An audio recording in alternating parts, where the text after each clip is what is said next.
তবে বেশি ভয় পাওয়ার কিছু নেই। আমি আপনাদের উত্তরবঙ্গের মানুষ, আমার ঠাকুরগাঁ হরিপুর থানায় বাড়ি আমার, আমি আপনাদের এলাকার মানুষ।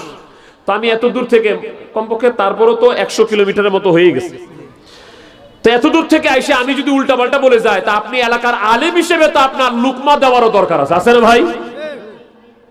এলাকার আপনি আলেম, আপনার লুকমা দেওয়া তো দরকার, যে আপনি 100 মাইল দূর থেকে আইসে আপনি আমার এলাকার মানুষকে উল্টাপাল্টা বুঝাই যাচ্ছেন, হ্যাঁ জবাব দেন, এটা আপনার দায়িত্ব আমি মনে করছি। তিনি বলছেন তিনার হাদিস, এমন কোন হাদিসের কিতাব পাওয়া যাবে না যেটার মধ্যে আবু হুরায়রার বর্ণিত কোনো হাদিস পাওয়া যাবে না।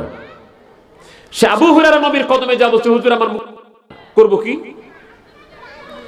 আমার ভাইরা যারা বলছেন খালি শরীয়ত, বাহ্যিক আধ্যাত্মিকতা বলতে কিছু নাই, নবী ওলির পাওয়ার বলতে কিছু নাই, আল্লাহ প্রদত্ত ক্ষমতা বলতে কিছু নাই, আমি জানি, আশা করছি আপনি এটা পড়েছেন, আমি মিলাই দিচ্ছি আপনার সাথে।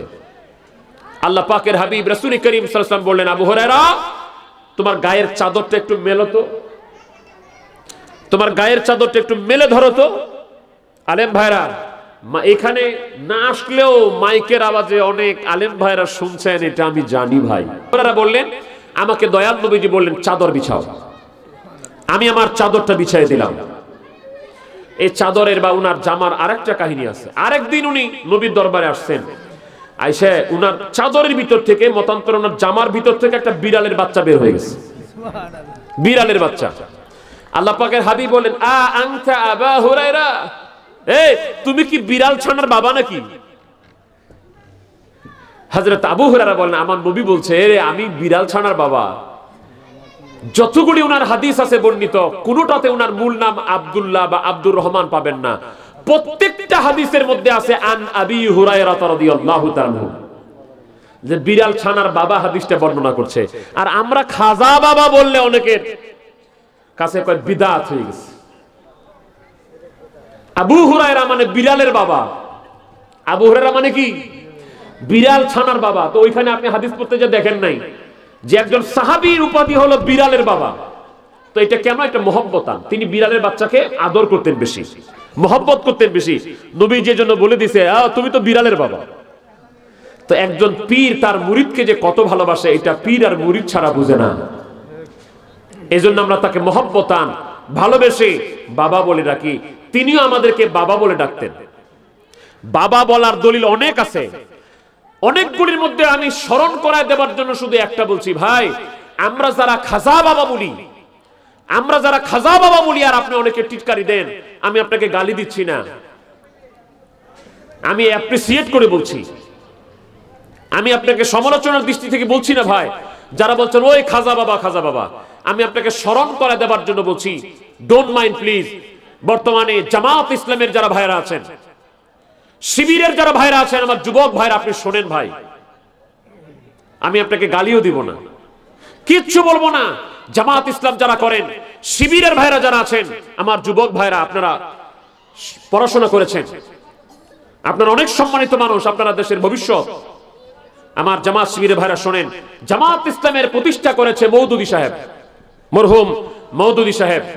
তো উনার একটা নাম, উনার একটা উপাধি, আপনি তাফসিরে তাফহিমুল কোরআন খুলেন, উনার যতগুলি লেখা কিতাব আছে সবগুলি খুলেন, খুলে দেখবেন উনার নাম হলো আবুল আলা মওদুদী।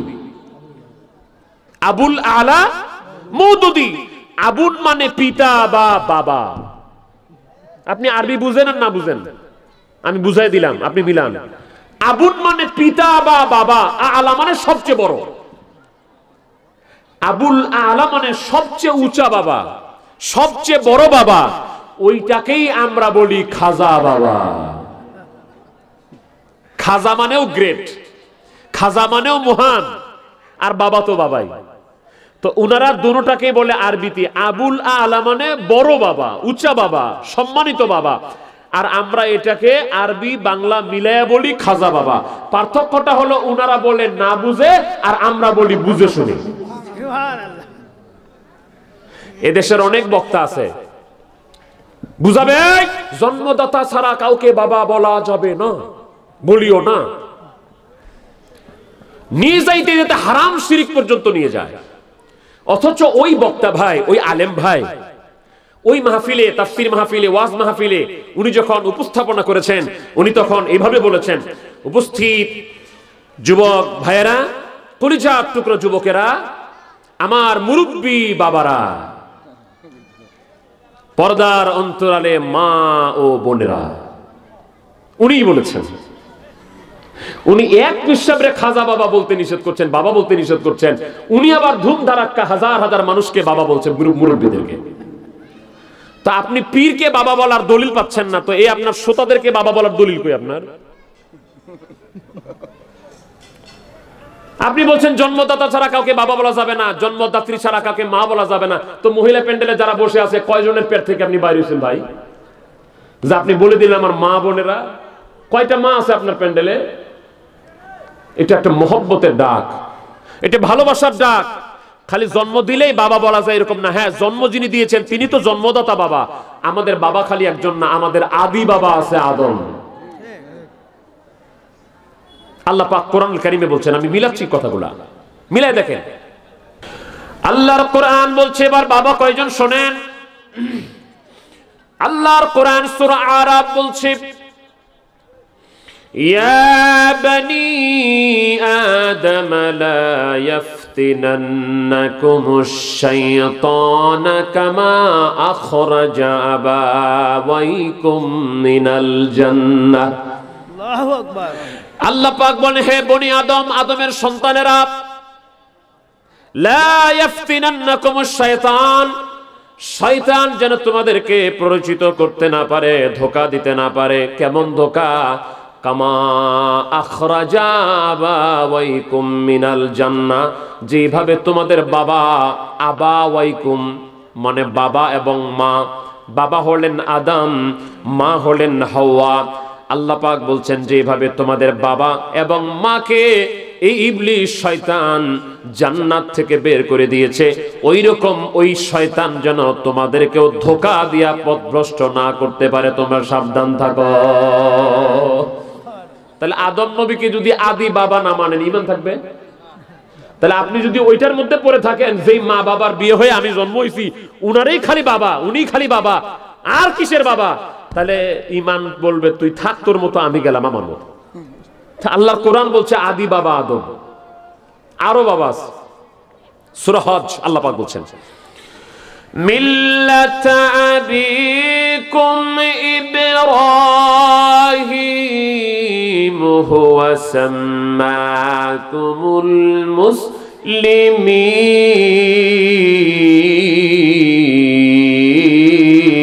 মুসলিমিন।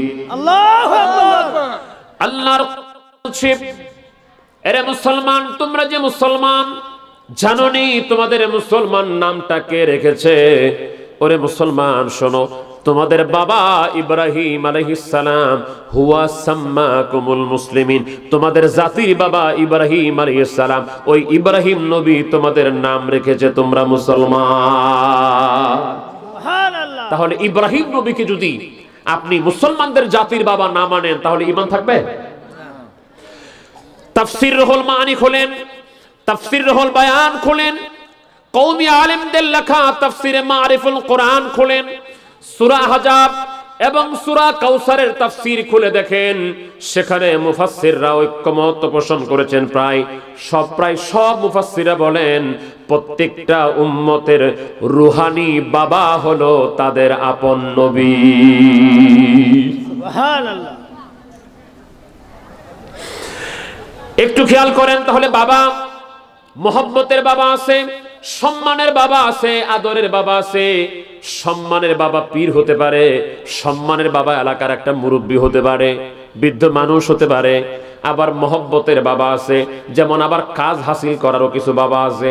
যদি আপনি রিক্সাতে ওঠেন, আপনি যদি অটোতে ওঠেন, আপনার 20 মিনিটে যাইতে হবে পার্বতীপুর অথবা সৈয়দপুর, আপনি রিক্সাওয়ালা বা অটোওয়ালাকে বলবেন তখন, বাবারে তাড়াতাড়ি চল। বাবাকে একটা ডাক দিলে তাড়াতাড়ি লুয়ে যাবে, আমার বাবা কইছে। এটা হলো কাজ হাসিল করার বাবা। ছোট বাচ্চারা, ভাতিজা, ছোট ছোট বাচ্চাদেরকে, এদেরকে আপনারা কি বলেন? বাবা বলেন না? এটা হলো স্নেহের বাবা, এটা হলো আদরের বাবা। এটা এই ডাকটা একদিন মদিনায় ছিল। আমি হাদিসটা বলছি, আপনি মিলান ভাই। মিশকাতুল মাসাবির 570 পৃষ্ঠায় এসেছে, নবীজির চাচাতো ভাইয়ের নাম ছিল জাফর ইবনে আবু তালিব। জাফর ইবনে আবি তালেব তার ব্যাপারে আবু হুরায়রা হাদিস বর্ণনা করছেন, কানা জাফর ইউহিব্বুল মাসাকিন ইয়াজলিসু ইলাইহিম ইউহাদ্দিসুহুম ওয়া ইউহাদ্দিসুনাহু ওয়া কানা an-নবী সাল্লাল্লাহু আলাইহি ওয়াসাল্লাম ইউকান্নিহি বিআবিল মাসাকিন।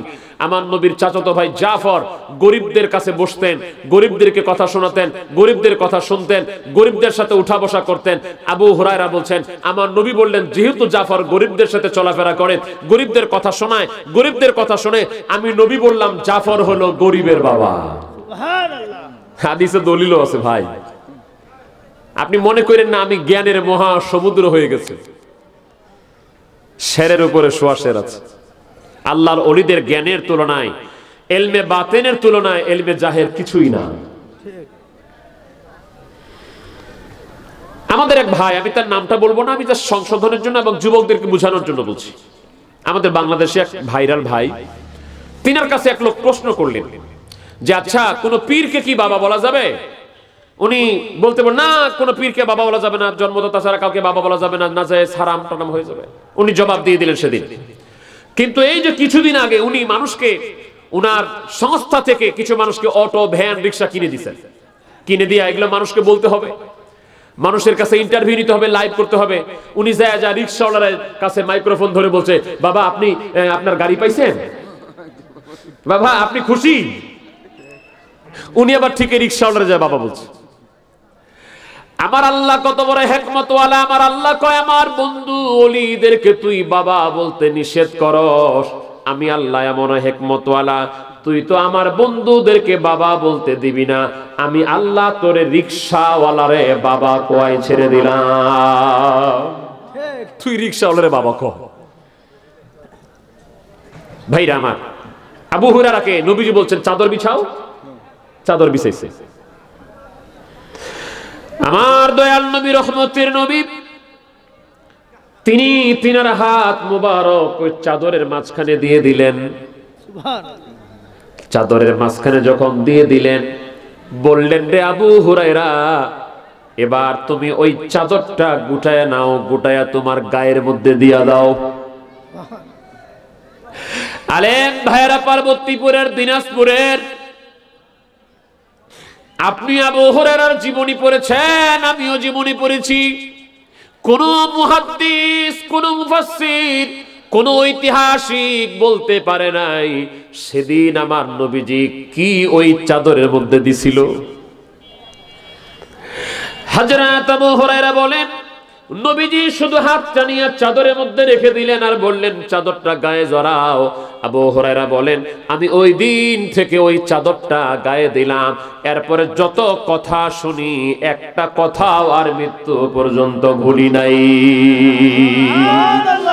ওরে রাহমাতুল লিল আলামিন, আপনে উম্মতের জামিন।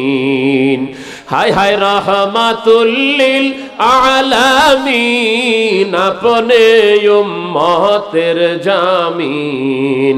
গুনাহগারের অতি আপনজন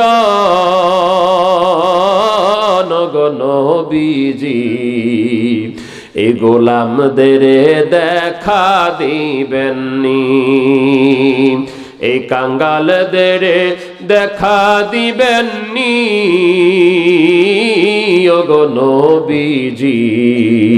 এই উম্মতেরা আপনায় দেখতে চায়, এই উম্মতেরা আপনায় দেখতে চায়। হায় হায় পার্বতীপুরবাসী আপনায় দেখতে চায়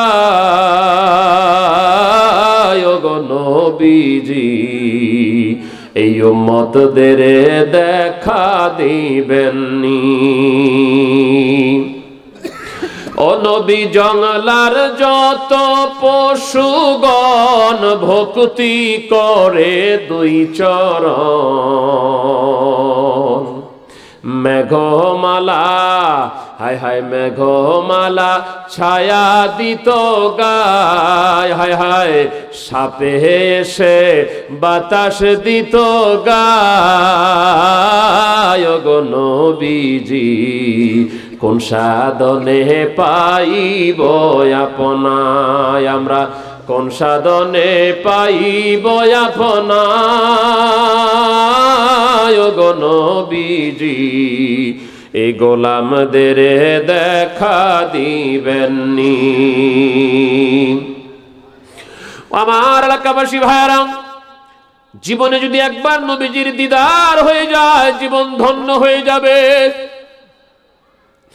আল্লাহর হাবিব রাহমাতুল লিল আলামিন সাল্লাল্লাহু আলাইহি ওয়াসাল্লাম বলেন, হাদিসে বুখারীতে এসেছে, নবী আমার বলেন, ওরে আমার উম্মত, তোমরা যদি কেউ আমাকে একবার স্বপ্ন যোগে দেখে ফেলো, মান রানি ফাকাদ রাআল হক, মান রানি ফাকাদ রাআনি, ফা ইন্নাশ শাইতান লা ইয়াতামাসসালু সূরতি।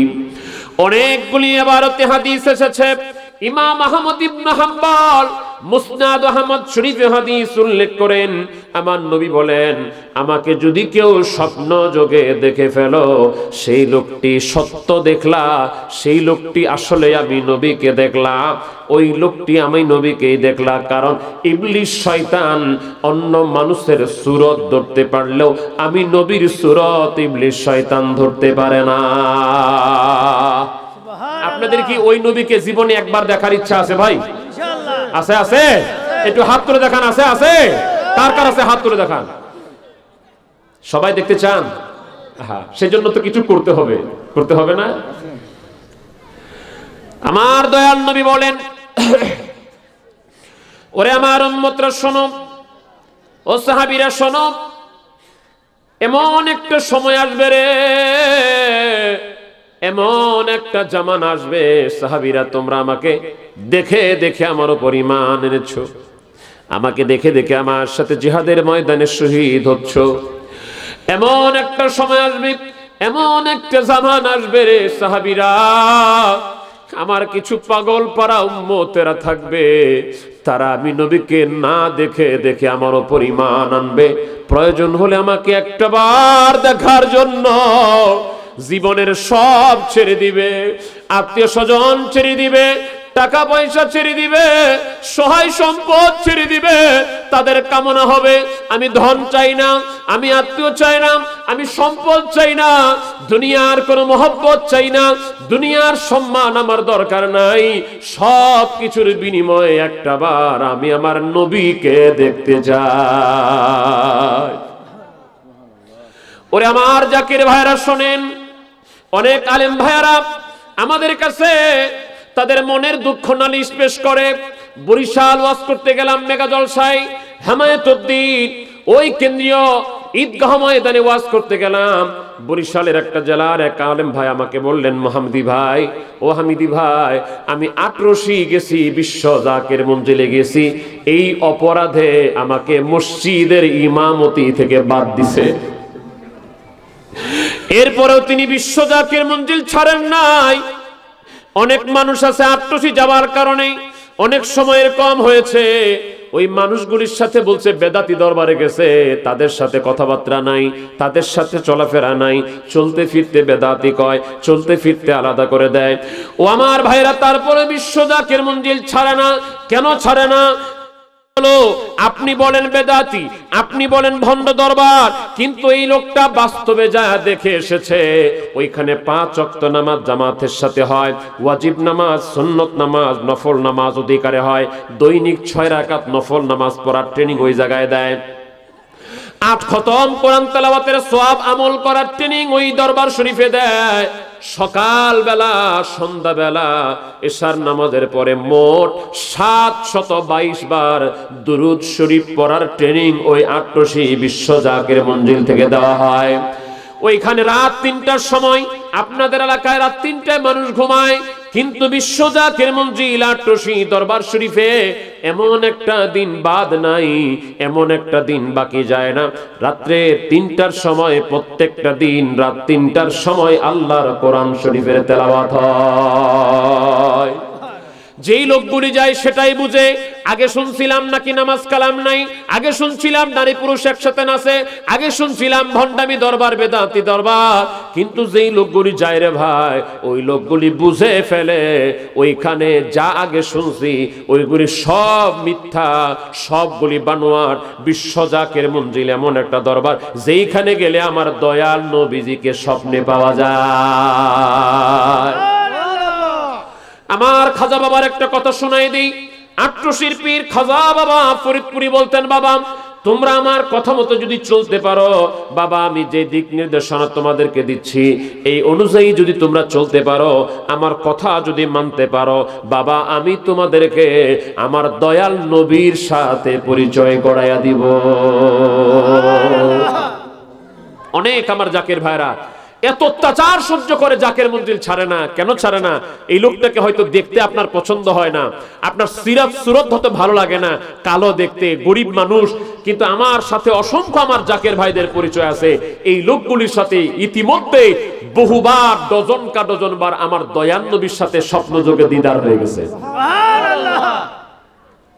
এজন্য আমার জাকের ভাইরা একটা গজল আট্রসিতে বেশি করে মাঝে মাঝে গায়। তোমরা যাইয়া দেখো না যাহার হয় না তুলনা, হায় হায় তোমরা যাইয়া দেখো না যাহার হয় না তুলনা। ওরে ফরিদপুরের 18 ফরিদপুরের 18 পীর কামেল সে একজনা। তোমরা যাইয়া দেখো না যাহার হয় না তো।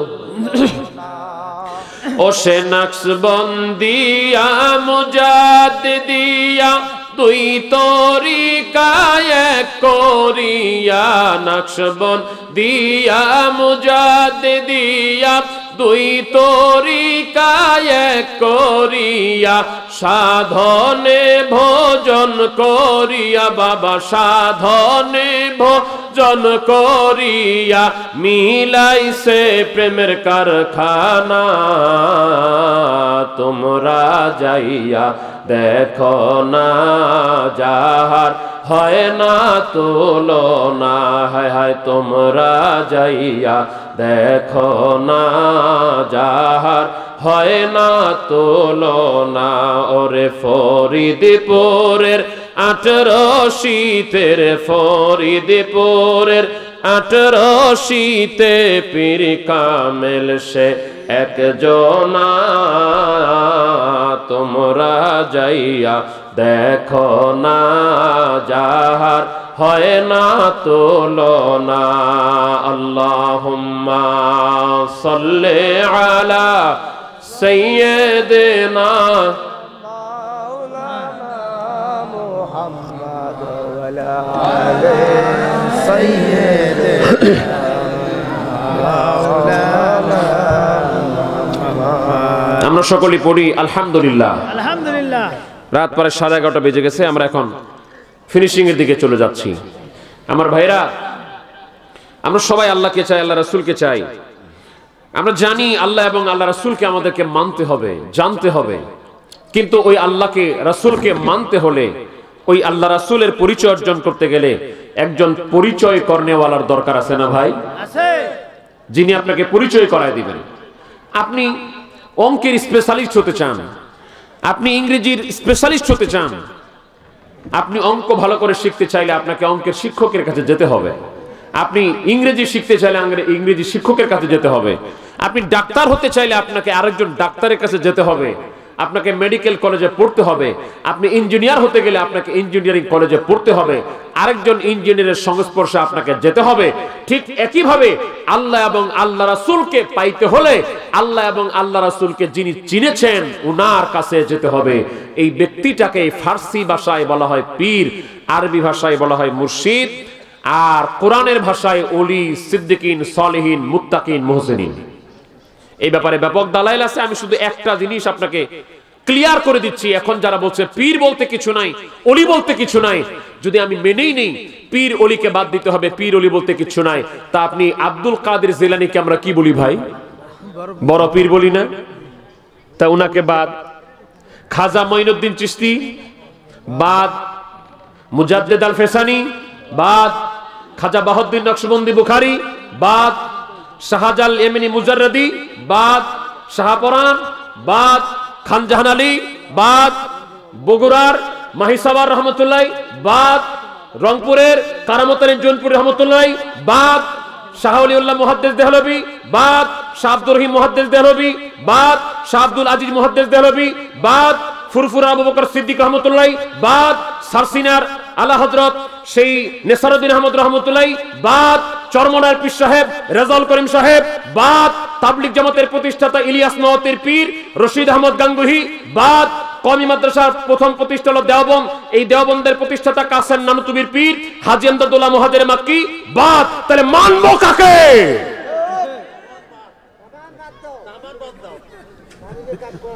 সব বাদ, সব বাদ। আপনি কে? হু আর ইউ? এগুলি সব বাদ দিয়ে বলবো পীর নাই ওলি নাই। তা আপনি কোথা থেকে আসছেন ভাই? সবাই বাদ দিয়ে আপনি কে? আপনাকে মানবো আমি? আপনি কি? আপনি কি জানেন আপনি আজকে মনে করছেন আমি মুসলমান? আমি কোরআন হাদিস জানি, আমি মাদ্রাসায় পড়েছি, আমি মসজিদে জুমার দিন খুতবা দেই। আপনি ইতিহাস তৈরি করে দেখেন, ইতিহাস আপনি ঘেটে দেখেন। আপনি যেই মাদ্রাসা থেকে পড়াশোনা করে আলেম হয়েছেন, ওই মাদ্রাসা যিনি বানিয়েছেন অথবা উনি, অথবা ওই মাদ্রাসাতে লেখাপড়া যে আলেম করেছেন, ওই লেখাপড়া উনি যে মাদ্রাসায় করেছেন, এই উপমহাদেশে ভারতে, বাংলাদেশে, পাকিস্তানে এই মাদ্রাসাগুলি প্রতিষ্ঠা করেছেন আল্লাহর ওলি পীরে কামেলরা। ঠিক কিনা জোরে বলেন? একদিনে দেশে মসজিদ ছিল না, মসজিদ বানিয়েছে আল্লাহর ওলি পীর মাশায়েখরা। তা আপনি সেই আল্লাহর ওলিদের প্রতিষ্ঠিত মসজিদে দাঁড়ায় বলছেন কোন পীর নাই? আপনি আল্লাহর ওলিদের বানানো মাদ্রাসায় পড়াশোনা করে বলছেন আল্লাহর ওলি পীর নাই? তা আমি দেখতে চাই আপনি কোন মাদ্রাসা থেকে পড়ছেন। দেওবন্দ মাদ্রাসা কওমি যত আছে দেওবন্দ পড়ছেন? আপনি শোনেন ভাই, দেওবন্দের প্রতিষ্ঠাতা কাসেম নানুতুই সাহেবের পীরের নাম হাজী এমদাদুল্লাহ মুহাজির মাক্কি। দেওবন্দের প্রতিষ্ঠাতা পীরের কাছে মুরিদ হয়েছেন। আপনি তাবলিগ জামাত করে বলছেন পীর নাই? মনে রাখেন, শুনে রাখেন, তাবলিগ জামাতের প্রতিষ্ঠাতা ইলিয়াস নওয়াতি সাহেব 2.5 জন পীরের কাছে মুরিদ হয়েছে। আপনি মনে করছেন আমি জুমার দিন ইমাম সাহেব খুতবা দিই। আপনি খুতবার কিতাবটা পড়ছেন কোনটা? খুতবাতুল হাকাম অথবা সারসিনার লেখা 12 চাঁদের খুতবা। সারসিনাতে তো পীর মুরিদি আছেই। আপনি মনে করছেন আমি জুমার দিন শুক্রবারে খুতবাতুল হাকাম আমি খুতবা দিয়ে বলি পীর মুরিদি নাই। আপনি শুনে দেখেন, খুতবাতুল হাকামের লেখক আশরাফ আলী থানভী, তিনার পীরের নাম হাজী এমদাদুল্লাহ মুহাজির মাক্কি। আপনি যেই বইটা হাতে নিয়ে বলছেন পীর মুরিদি করা যাবে না, ওই বইয়ের লেখক নিজেই পীরের কাছে মুরিদ হয়েছে, আবার উনি মুরিদ করাইছেন। এখন আপনি হঠাৎ করে এসে বলছেন পীর নাই। এখন মানুষগুলি পীরের কথা শুনতে চায় না, শায়েখের পাগল। শায়েখ, আমার শায়েখ, আমার শায়েখ। হ্যাঁ, আপনি শায়েখ মানেন। আপনি, আমরা গ্রামের মানুষ, আমরা কদুই খাবো আজীবন, আমরা লাউ খাবো না নাকি? কদুই খান, লাউ খায়েন না। লাউ খাবে শহরের মানুষ, গ্রামের মানুষ কদু খাবে। হ্যাঁ, যদি বলেন আমি লাউ খাই কদু খাই না, আপনি ভাষা খুব ভালো বুঝছেন। ফার্সি ভাষায় যাকে পীর বলা হয়, আপনি ডিকশনারি খুলেন। আমি মারামারি, হাঙ্গামা, ঝগড়া ফাসাদে বিশ্বাসী নই ভাই। আমার কাছে ডিকশনারি আছে, আপনার বাড়িতে থাকলে আপনি খুঁজেন। আপনি শায়েখ শব্দটা আরবি ভাষার ডিকশনারিতে দেখেন, শিন ইয়া খ শেখ, এর বহুবচন মাশায়েখ। আপনি আরবি ভাষার ডিকশনারি খুলেন, দেখবেন বাংলাতে লেখা আছে যা। আপনি ফার্সি উর্দু ভাষার ডিকশনারি খুলেন, দেখবেন পীর, পে ইয়া রে, পীর, এটার অর্থ বাংলায় দেখেন শায়েখ অর্থ বাংলায় যা, পীর অর্থ বাংলায় তা। দুইটা কি? আপনি এখন বলেন আমি মুফতি সাহেব আজকে চা খাচ্ছে, এখন অনেক ইংলিশ শিক্ষক ভাইরা বলবে he is drinking T, taking tea, তিনি চা পান করছেন। আরেকজন বলবে ইশরাবু চায়া, উনি চা পান করছেন। এটাকে আরবিতে বলা হয় শায়ুন, বাংলাতে বলা হয় আমরা চা, ইংরেজিতে বলি টি, মানে পানির তো নাই, বাংলাতে আমরা বলি পানি, ফার্সি স্টাইলে, উর্দু স্টাইলে। কেউ বলে জল, কেউ বলে ওয়াটার, কেউ বলে মাউন, জিনিস তো একটাই। আপনি যদি বলেন আমি পানি খাই, জল পান করি না, আমি পানি পান করি, ওয়াটার ড্রিঙ্ক করি না। তাহলে আমি আপনাকে কত ভদ্রলোক বলবো? ভাইরা আমার, 100 খুন করছে, 99 খুন করার পরে যে বলছে আল্লাহ তোমারে মাফ করবে না, হাদিসে মুসলিম শরীফে আসছে, এই লোক 99 খুন করার পরে পাদ্রীর কাছে গেছে। পাদ্রীকে কয় আল্লাহ কি আমারে মাফ করবে? না না না, এত খুন করলে আল্লাহ মাফ করে? কয় তাহলে আল্লাহ যদি মাফ নাই করে তাহলে 99 রেখে লাভ কি? ফাআকমালা মিয়া, তারে কতল করে 100 করেছে। মনে আছে নি আপনাদের? আছে। চলে গেল বাড়িতে।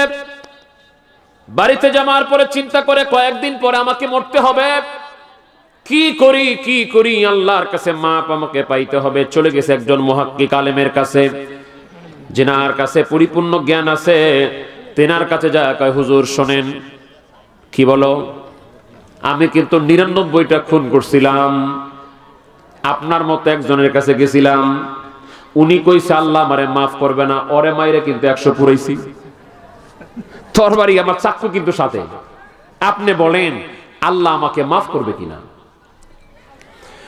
আল্লাহর অসীম দয়ার দিকে লক্ষ্য রেখে, আল্লাহর অসীম ক্ষমার দিকে লক্ষ্য রেখে, আল্লাহ রাব্বুল আলামিনের অপার সেই ক্ষমার দিকে, দয়া রহমতের দিকে লক্ষ্য রেখে ওই আলেম মুহাক্কিক আলেম বললেন, ওরে আল্লাহর বান্দা, যাও যাও, আমার আল্লাহ পাক তোমাকে মাফ করে দিবে, কিন্তু তোমাকে 3টা শর্ত পালন করতে হবে।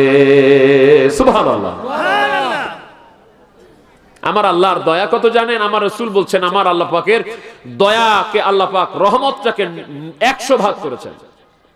100 ভাগ করে 1 ভাগ দয়াটাকে আল্লাহ তামাম সৃষ্টির মধ্যে ছড়িয়ে দিয়েছেন। সুবহানাল্লাহ। এই 1 ভাগ দয়া পায়া মায়েরা, আরে আমার মা বোনেরা, আপনাদের নিয়ে বেশি কথা বলতে পারলাম না, আমার মায়েরা এই 1টা ভাগের কিঞ্চিত পরিমাণ পাইছে। ওইটা পায়া সন্তান এত হাগে মুতে, 10 মিনিট মা খালি ঘুমাইছে, কান্না শুরু করছে, সাথে সাথে মা ধমক দেয় নাই, নিজের ঘুম ভেঙে মা নিজের ঘুমটাকে জলাঞ্জলি দিয়ে সন্তানটাকে বুকে টেনে নিয়ে ঘুম নিজের ঘুমটাকে জলাঞ্জলি দিয়ে মা সন্তানটাকে দুধ পান করিয়েছে। সুবহানাল্লাহ। এই বাচ্চা, যে বাচ্চা তার মাকে রাতে ঘুমাতে দেয় নাই, এই সন্তান বড় হয়ে যদি বলে শীতের দিন বাচ্চা যদি বড় হয়ে বলে পাশের ঘরে বুড়িটা খালি খাসে, খ্যাক খ্যাক করে, আমার ঘুম হয় না, আল্লাহর আরশে আজিমে আঘাত লেগে যাবে। ভাই, এই মায়ের কলিজায় কোনোদিন আঘাত দিও না, এটার দায় শোধ করতে পারবা না তুমি। মা যদি বেজার হয়, বাবা যদি বেজার হয়ে যায়, আল্লাহ পাকের হাবিব বলছেন, রেজা রব্বি ফি রেজাল ওয়ালিদি, সাখাত রব্বি ফি সাখাতিল ওয়ালিদি। তোমার ওয়ালিদ যদি খুশি হয়, আমার আল্লাহ খুশি। তোমার ওয়ালিদ যদি বেজার হয়ে যায়, আমার আল্লাহ বেজার হয়ে যাবে। এই মা কত কষ্ট করে সন্তান লালন পালন করে। আমার যুবক ভাইদেরকে একটা কথা বলে দিয়ে গেলাম, এই মায়ের অন্তরে কোনোদিন কষ্ট দিও না, শোধ করতে পারবা না ঋণ মায়ের। অনেকে আমরা মনে করি মাঝে মাঝে 2-1 হাজার টাকা দেই, 5-10 হাজার টাকা দেই, আর মনে করি মায়ের ঋণ শোধ করে ফেলেছি, বাবার ঋণ শোধ করে ফেলেছি। অনেক সময় বলি, এই বুড়ারে দিছি 10,000 টাকা, দিছি 10,000। এত টাকা লাগে বুড়ার, বুড়ির এত টাকা লাগে? আহা, এই কথা বলার সাথে সাথে আমার আল্লাহ বেজার হয়ে যাবে। মনে করছেন আপনি 10,000-5,000 টাকা দিয়ে মায়ের ঋণ শোধ করে ফেলেছেন? না না না, পারবেন না। আপনি কতটুকু দিতে পেরেছেন মাকে, কতটুকু দিতে পেরেছেন বাবাকে? 10,000-5,000? আপনার মনে নাই আপনার এই শরীর, আপনার এই রক্ত, মাংস, হাড়, হাড্ডি সবগুলি তৈরি হয়েছে মায়ের থেকে। আপনার কিছুই ছিল না, মা বাবার শুক্রাণু ডিম্বাণু থেকে আল্লাহ পাক আপনার অস্তিত্বটাকে বের করেছেন। মায়ের পেটের খাবার খেয়ে খেয়ে, মায়ের রক্তগুলো খেয়ে খেয়ে আপনি মানুষ হয়েছেন। এজন্য মা বাবার ঋণ কোনোদিন শোধ করা যায় না। কবির ভাষায় কবি বলছে, যারা বলছেন আমি 10,000-5,000 টাকা দিয়ে মা বাবার ঋণ শোধ করে দিলাম, আমি কবির 2টা লাইন আপনাকে শোনাই দিই। শৈবাল দিঘিরে কহে উচ্চ করি শির, লিখে রেখো 1 ফোঁটা দিলেম শিশির। শীতকালে বোঝানো সহজ। সারা রাত কচুরি পাতার উপরে শীত জমছে, রাতের শেষের দিকে ওই কচুরি পানার থেকে একটা ফোঁটা দিঘির মধ্যে পড়ছে, আর ওই শৈবাল বলছে, দিঘি লেখে রাখ, আমি তোরে 1 ফোঁটা পানি দিলাম, লেখ। শৈবালের মনে নাই, আরে তুই কারে পানি দিচ্ছিস? ওই পুকুরের পানি খাই তো তোর জন্ম হয়েছে, আর তারে বলছিস যে তোর এক ফোঁটা পানি দিলাম। যে মা থেকে বাবা থেকে তোমার কিছুই ছিল না, আল্লাহ পাক সেটা থেকে করেছেন। আজকে মা বাবাকে 1000-2000 টাকা দিয়ে মনে করছেন সব দিয়ে দিলাম। না না না না, আমার বলার উদ্দেশ্য ছিল মা কত কষ্ট করে গর্ভে ধারণ করেছেন। গর্ভে যখন মায়ের চলে এসেছেন, মায়ের রুচি নষ্ট হয়ে গেল, মা খাইতে পারে না, ঘুমাইতে পারে না, বমি করে। নিজের জীবনটাকে বাজি রেখে মা সন্তানকে প্রসব করে। এখন উন্নত ধরনের চিকিৎসা হয়েছে, সিজার, ম্যাক্সিমাম সিজারে হয়। আমি আমার পার্বতীপুর এলাকার যুবকদেরকে বলবো, আমার ভাইদেরকে বলবো, স্ত্রী যদি গর্ভবতী হয়, স্ত্রী যদি আপনার সন্তানকে পেটে ধারণ করে, আগে যা যত্ন করতেন যত্নটা আরো বাড়ায়া দেন। আপনার স্ত্রী যখন গর্ভে সন্তান ধারণ করেছে, আপনার স্ত্রী শুধু মা হবে না, আপনিও বাবা হবেন। অতএব তার যত্ন নেওয়া মানে আপনার সন্তানের যত্ন নেওয়া। না, পানি চাই নাই, আমি একটা উদাহরণ দেওয়ার জন্য চাইছিলাম। এই পানি খাইলে গলা থাকবো? এজন্য ডাক্তাররা বলছে একজন গর্ভবতী মহিলাকে 4 বার চেক আপ করতে হয়। এখন যুগে হয়ে গেছে এটা। এই 4 বার চেক আপ আপনারা করবেন। মহিলাদের যত্ন নিবেন, নারীদের যত্ন নিবেন, বিশেষ করে মেয়েদের যত্ন নিবেন। আমরা অনেক সময় ডিম ভাজলে, ডিম রান্না করলে এক গোটা ডিম দেই ছেলেকে, মেয়েকে দেই অর্ধেক। আমি জানি না এলাকায় এরকম আছে কিনা, মনে করে মেয়েরে খাওয়াইতে হয় না। না না না, এই বৈষম্য করা যাবে না। ছেলেকেও যা দিবেন, মেয়েকেও ঠিক একই দেখবেন। মেয়ে ছেলে আলাদা দেখবেন না। আপনি মনে করবেন ওটাও আমার সন্তান, এটাও আমার সন্তান, সন্তান হিসেবে দেখবেন। আমার রাসূল বলছেন, একটা যদি কন্যা সন্তান আল্লাহ তোমাদেরকে কাউকে দিয়ে দেয়, ওইটাকে লালন পালন যদি করতে পারো, সুপাত্রস্থ করতে পারো, আমার রাসূল বলছেন তোমরা একটা জান্নাত কামাই করে নিলা। সুবহানাল্লাহ। মেয়েদেরকে মহব্বত করবেন। আমার মায়েরা সন্তানকে গর্ভে ধারণ করে, দুধ পান করায়, গভীর রাত্রে খাওয়ায়। আমার নবী বলছেন আল্লাহর 100 ভাগ রহমতের কিঞ্চিত পরিমাণ পায় এই মানুষগুলি এগুলি করে। হিংস্র বাঘ তার সন্তানকে আদর করে, সিংহ সন্তানকে আদর করে। ওরে আমার উম্মতেরা শোনো, আমার আল্লাহ পাক গোটা 100 ভাগ রহমত নিয়া তোমাদেরকে হাসরের ময়দানে শুধু ক্ষমা করতে থাকবে। আল্লাহ কিয়ামতের দিন গোটা 100 ভাগ রহমত দিয়ে তোমাদেরকে ক্ষমা করতে থাকবেন। আর যখন আল্লাহ পাইকারি দরে ক্ষমা করতে থাকবেন 100 ভাগ রহমত দিয়া, তখন ইবলিশ শয়তান লাইনে এসে দাঁড়ায় যাবে। ইবলিশ শয়তান আশা করে দাঁড়ায় যাবে। আল্লাহ বলবে, কিরে তুই এখানে কেন? মালাউন ইবলিশ, তুই এখানে কেন? আল্লাহ, তুমি যে হারে মানুষকে ক্ষমা করছো, যে হারে তোমার দয়ার বহি প্রকাশ করছো, আল্লাহ আমার বড় মায়া, আমার বড় আশা লাগছে। আল্লাহ তুমি নি আমারেও মাফ করে দাও। বড় আশা করে লাইনে দাঁড়ায় গেছি গো আল্লাহ। ইবলিশ আসবে, দাঁড়িয়ে যায়। ইমাম গাজালি রহমতুল্লাহ লিখছেন, ইবলিশ শয়তান সেদিন দাঁড়ায় যাবে। আল্লাহ বলবে, হ্যাঁ আমি তোরে মাফ করব, আমি তোরেও মাফ করব, but there is a condition. তোর একটা শর্ত দিয়ে মাফ করব। আল্লাহ কি শর্ত? আল্লাহ বলবেন, ইবলিশ আমি তোরেও মাফ করব, শর্ত হলো ওই দেখা যায় আদম, ওই আদম নবীরে দেখা যায়, যা তার পায়ে একটা সেজদা লাগাই দে, আমি আল্লাহ তোরে মাফ করে দিব। ইবলিশ তো ইবলিশ বলবে, আল্লাহ ওইখানেই করি না, আর এইখানে শয়তান ওইখানেও বলবে এখনো করতাম না। এটা শয়তান আজীবন শয়তান থাকবে। শয়তান কি একাই জাহান্নামে যেতে চায়? না না, শয়তান তার দল ভারী করতে চায়। এই জন্য শয়তানের খপ্পর থেকে বাঁচবেন। ওই আলেম বলল, 100 খুনিরে তোমাকে আল্লাহ মাফ করে দিবে, কয়েকটা শর্ত তোমারে পালন করতে হবে। কি শর্ত? কয়েক নম্বরে হলো, তুমি জীবনে যা ভুল করেছো তোমাকে তওবা করতে হবে, আর জীবনে খুন করবা না, এটা তোমাকে ওয়াদা করতে হবে। আল্লাহর কাছে ক্ষমা চাইতে হবে, জীবনে আর এই অপরাধ করবা না, এটা তোমাকে ওয়াদা করতে হবে। এই দুইটা। 3 নাম্বার হলো, তুমি যেই এলাকায় থাকো ওই এলাকাটা ভালো না, ওটা খারাপ লোকের এলাকা, ওইখানে আর থাকা যাবে না, তোমাকে হিজরত করে করে আল্লাহর ওলিদের এলাকায় যেতে হবে। সালিহিন বান্দারা ইয়াবুদুনাল্লাহ তারা যে এলাকায় আল্লাহর ইবাদত করে ওই এলাকায় তোমাকে যেতে হবে। ৮৮ বিশ্ব জাকির মঞ্জিলে ইবাদত শুরু হয় রাত ৩টায়, শেষ হয় এশার নামাজের পরে ৫০০ বার দরুদ শরীফের মাধ্যমে। আপনাদের এলাকার মাদ্রাসায় ক্লাস শুরু হয় সকাল ১০টায়। বিশ্ব জাকির মঞ্জিল আধ্যাত্মিক প্ল্যাটফর্ম, ইলমে শরীয়ত, তরিকত, হাকিকত, মারিফতের প্ল্যাটফর্ম। সেই বিশ্ব জাকির ক্লাস শুরু হয় রাত ৩টায়। একবার যায় দেখে আসে। ওই ১০০ খুনি বলল, হুজুর আমি আপনার সামনে তওবা করলাম, আল্লাহর কাছে ক্ষমা চাইলাম, আল্লাহ যেন আমারে মাফ করে দেয়। হুজুর আমি আপনাকে সাক্ষী রেখে ওয়াদা করলাম আর জিন্দেগিতে আমি খুন খারাপি করব না, আমি আর অপরাধ করব না, আমি আর অন্যায় করব না। হুজুর এখান থেকে গিয়ে আমি বাড়িতে চলে যাব, বাড়িতে যায়া প্রয়োজনীয় সামানগুলি নিয়ে আমি ওই এলাকায় আর থাকবো না। আমি আল্লাহর বন্ধু যারা আল্লাহর বন্দেগী করে আল্লাহর ওলিদের এলাকায় চলে যাব। সেই লোক যেমন কথা তেমন কাজ করে ফেলল। সেই লোক বাড়িতে যায় একটা গাঠুরি বেঁধে, পোটলা বেঁধে তার সামানগুলি নিয়ে রওনা হয়ে গেল।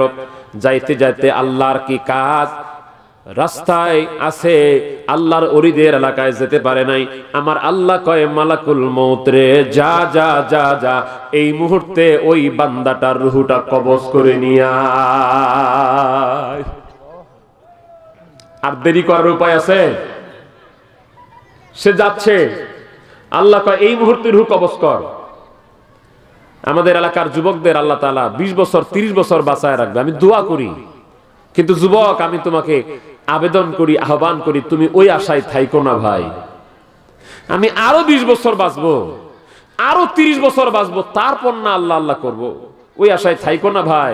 তুমি আগামীকাল গোরস্থানে যাও, গোরস্থানে যায় দেখবা একটা কবর আছে ২-১ বছরের, এটাকে চিনা যায়, দেখবা ওখানে তোমার চাচা অথবা দাদা শুয়ে আছে, তার বয়স হয়েছিল ৫০ বছর অথবা ৭০ বছর। পাশে আরেকটা কবর পাবা, সাইজে একটু ছোট মনে হবে, তখন তোমার নজর পড়ে যাবে, হারে এই কবরে ১০ বছরের একটা ছেলে শুয়ে আছে। পাশে আরেকটা ছোট কবর দেখবা, এটা দেখতে একটু লাগে, নজর করে দেখো ওখানে একটা ২ দিনের ৪ দিনের বাচ্চা শুয়ে আছে। তুমি আছো কোন আশায়? কোন দিন জানি ডাকাশিবে, এবারি ঘর ছাড়িতে, রঙিন কাপড় খুলে খুলে সাদা কাপড় পরিতে।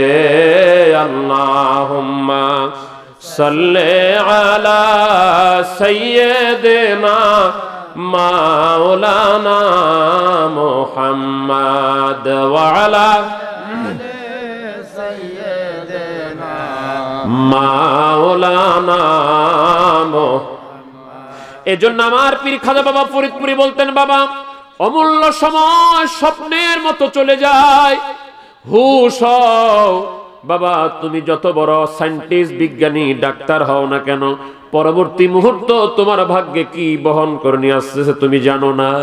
এজন্য বিশ্ব জাকির মঞ্জিল ৮৮ দরবার শরীফে প্রায় প্রতিটা রাত্রে না হলে মাঝে মাঝে একটা গজল আমরা শুনতে পাই। নিশিত যায় ফাঁকি দিয়া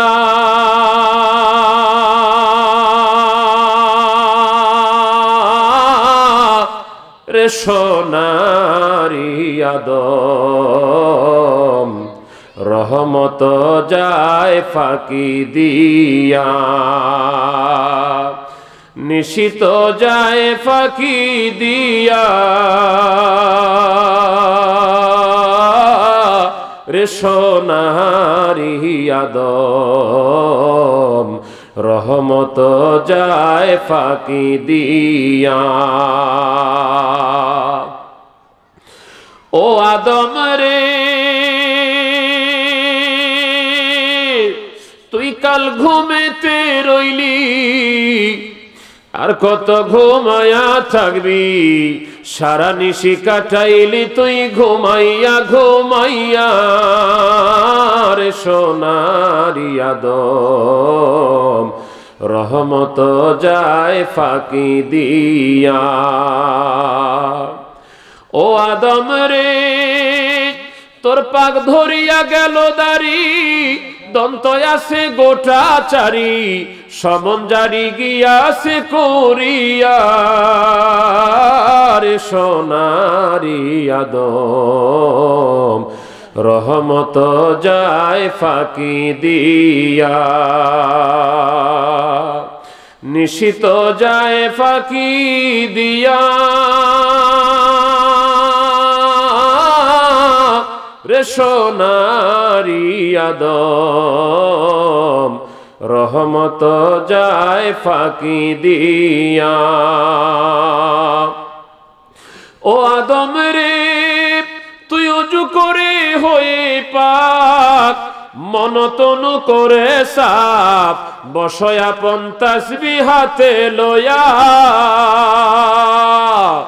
ও আদম রে তুই ওযু করে হয়ে পাক, মনতন করে সাপ, বসয়া তাসবিহ হাতে লয়া। ধর তাওহীদের কালাম, আল্লাহ ও নবীজির নাম, ও ধর তাওহীদের কালাম, আপন মুর্শিদের নাম, ভব সিন্ধু যাবে পার হইয়া রে সোনারি আদম, নিশিত যায় ফাঁকি দিয়া, নিশিত যায় ফাঁকি দিয়া রে সোনারি আদম, রহমত যায় ফাঁকি দিয়া। আল্লাহ পাক পাঠালেন মালাকুল মউত, ওই লোকের রূহটা কবজ করে নিয়ে আয়। যেমন হুকুম তেমন কাজ হয়ে গেল, মালাকুল মউত রূহটাকে কবজ করে নিল। হাদিস শরীফ এসেছে, মানুষের রূহ যখন কবজ হয়ে যায়, দুই দল ফেরেশতা আসে। একদল হলো জান্নাতি ফেরেশতা, আর একজন হলো জাহান্নামী ফেরেশতা। আরেক দল জান্নাতি ফেরেশতাগুলি এই মানুষের রূহটিকে আতর গোলাপ লাগানো একটা ডালার মধ্যে রেশমি কাপড়ে তার রূহটাকে নিয়ে ওয়েলকাম স্বাগতম দিতে দিতে তার রূহটাকে ইল্লিনে নিয়ে যায়। আর জাহান্নামের ফেরেশতাগুলি চট, দুর্গন্ধজনিত ছালার চটকে নিয়ে এসে রূহটাকে জোরে চাপ দিয়ে ধরে, দুর্গন্ধজনিত চাপ দিয়ে ধরে এই রূহটাকে সিজ্জিনের মধ্যে নিয়ে যায়। আল্লাহর এই বান্দা 100 খড়ি রূহটাকে নেওয়ার জন্য জান্নাতি ফেরেশতারাও চলে আসছে, জাহান্নামী ফেরেশতারাও চলে আসছে। হাদিসে মুসলিম শরীফ আমি আপনাকে শোনাচ্ছি, কিতাবুত তাওবার মধ্যে হাদিস শরীফটা এসেছে। দুই দল ফেরেশতা যখন চলে আসলো, মালাকুল মউত এবার কাকে রূহটা দিবে? জান্নাতি ফেরেশতারা বলছে আমাকে দাও। কেন তোমাকে দিব? কয় এই লোকটা এমন তওবা করেছে, তার জীবনে কোনো গুনাহ নাই, এই জন্য আমরা তাকে ওয়েলকাম দিয়া জান্নাতে নিয়ে যাব। জাহান্নামের ফেরেশতারা আসে, তারা বলছে আমাকে দাও। কেন তোমাদেরকে দিব? বলল এই লোকটা তো জীবনে এখনো কোনো নেকি করতে পারে নাই, খালি তওবাই না করছে, এখন তো কোনো নেকি হয় নাই। এবার মালাকুল মউত মুখাসামায় পড়ে গেল, কাকে রূহ দিবে? জান্নাতি ফেরেশতাদেরকে দিবে না জাহান্নামী ফেরেশতাদেরকে দিবে? সিদ্ধান্ত উপনীত হতে পারছেন না। আমার আল্লাহ পাক আরেকজন ফেরেশতাকে পাঠায়া দিলেন, যারে ফেরেশতা চলে যাও এলাকায়, ওই জায়গায় যায় মীমাংসাটা করে দে। কেমনে মীমাংসা করব? কয় ওই জায়গায় যায় জমিনটাকে মেপে দেখ, এই লোকটা যদি খারাপ লোকের এলাকায় বেশি থাকে তাহলে তাকে জাহান্নামের দিকে দিয়ে দেওয়া হবে, আর যদি আল্লাহর ওলিদের এলাকায় বেশি থাকে তাহলে তার জান্নাতে দেওয়া হবে। আসলে ছিল বেশি খারাপ লোকের এলাকায়, কিন্তু আমার আল্লাহ যার উপর রাজি আর খুশি হয়ে যায়, মালিক যার উপর সন্তুষ্ট হয়ে যায়, জজ যদি কোনো আসামির উপর রাজি হয়ে যায়, ওই জজ খালি তারে মাফ করার জন্য ওসিলা খোঁজে। আমার আল্লাহ ফেরেশতাকে বললেন, ফেরেশতারা রে জমিনটা মাপ, কোন দিকে তার অবস্থান বেশি? একদিকে ফেরেশতা জমিন মাপতেছে, অন্য দিক দিয়ে আমার আল্লাহ আল্লাহর ওলিদের এলাকার জমিনটাকে বলে তুই সংকুচিত হয়ে যা, তুই ছোট হয়ে যা। তুই যদি ছোট হয়ে যাস তাহলে এই লোকটা তোমার এলাকায় বেশি ঢুকে যাবে, ওই খারাপ লোকের এলাকার থেকে দূরে চলে যাবে। আমার আল্লাহ কয় জমিন রে তুই ছোট হয়ে যা, আমার বান্দা যেন ভালো লোক আমার ওলির দরবারে বেশি থাকে। ফেরেশতারা মেপে দেখলো আসলে এই লোকটা আল্লাহর ওলির এলাকায় বেশি আছে, তাকে জান্নাতি ফেরেশতাদেরকে দিয়ে দিল, ওয়েলকাম দিয়ে তার রূহটাকে আল্লাহর জান্নাতি ফেরেশতারা ইল্লিনে নিয়ে গেল। আমরা একবার বলি আল্লাহু আকবার। এরকম একটা উসিলা, একটা মাধ্যম, একটা পছন্দনীয় কাজ যেন আমরা আল্লাহর করে যেতে পারি। আল্লাহ পাক আমাদেরকে তৌফিক দান করুন।